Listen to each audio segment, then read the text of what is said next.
Bonjour et bienvenue à tous. Nous avons précédemment présenté les passerelles exclusives, basées sur les données, celles permettant d'effectuer des alternatives dans un processus en fonction d'une condition. C'est la passerelle par défaut. Elle peut être représentée soit vide, soit avec une croix.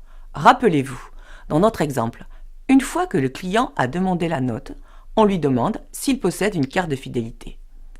S'il possède une carte, une remise est alors appliquée sur le montant du repas.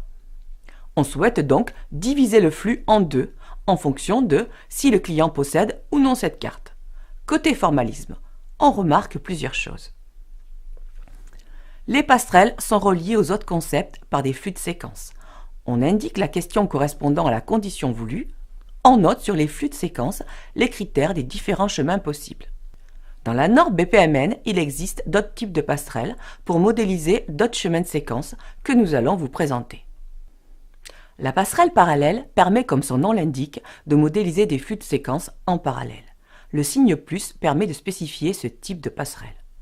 Contrairement à la passerelle exclusive, qui permet de faire continuer le flux sur une et une seule branche, la passerelle parallèle fait continuer le flux sur l'ensemble des chemins. Placée en amont des tâches, elle permet de synchroniser plusieurs chemins, c'est-à-dire que la séquence continuera qu'une fois l'ensemble des flux parallèles terminé.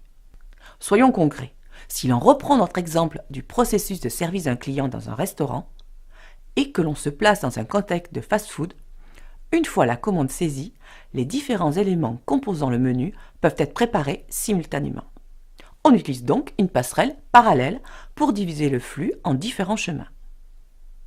Ensuite, pour servir le client, l'ensemble des composants du menu doit être prêt. Une passerelle est alors positionnée afin de synchroniser les différents chemins, spécifiant ainsi que les 3 activités doivent être terminées pour continuer le flux de séquence. Voyons maintenant la passerelle inclusive. Tout comme la passerelle exclusive, elle est conditionnelle. C'est-à-dire que le flux va continuer en fonction de certaines conditions. Mais, contrairement à la passerelle exclusive, il est possible de faire progresser les flux sur plusieurs chemins, si ceux-ci vérifient l'expression de la condition. Ainsi, l'éclatement du flux pourra être fait sur une, certaine ou toutes les branches.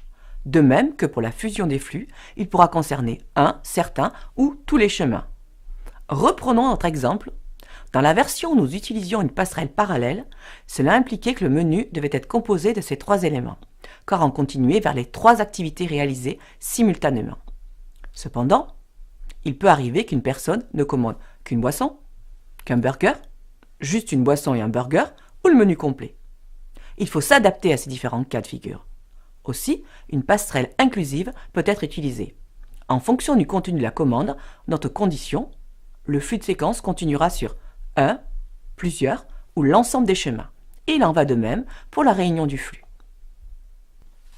Nous avons présenté précédemment la passerelle exclusive dont les conditions se basent sur des informations. Il existe le même type de passerelle, mais pour les conditions se basant sur des événements. La passerelle événementielle exclusive est notée par un pentagone dans un cercle. Cette passerelle s'utilise pour mettre le processus en attente d'événement. L'arrivée d'un événement déclenchera un des chemins du processus. Tout comme la passerelle exclusive basée sur les données, il ne faut pas que le processus puisse se retrouver bloqué. Dans notre cas, ce serait si aucun événement ne venait à se produire. Aussi, une des bonnes pratiques veut que l'on rajoute un événement de type timer pour spécifier les activités dans le cas où les événements attendus ne se produiraient pas dans un délai acceptable.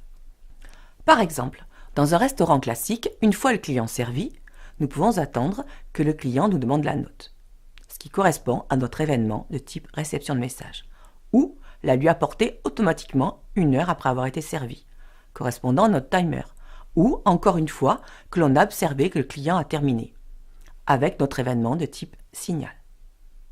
La passerelle complexe est utilisée lorsque le comportement du flux ne peut pas être exprimé par un autre type de passerelle. On la représente par un astérisque.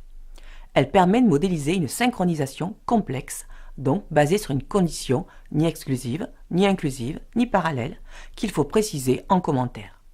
Prenons comme exemple générique une passerelle parallèle générant 3 chemins de séquence simultanés. Grâce à une passerelle complexe, nous pourrions modéliser que le flux continuera lorsque seulement 2 des 3 flux seront terminés. Grâce à toutes ces passerelles, vous pouvez maintenant modéliser différents comportements de flux de séquence de vos processus.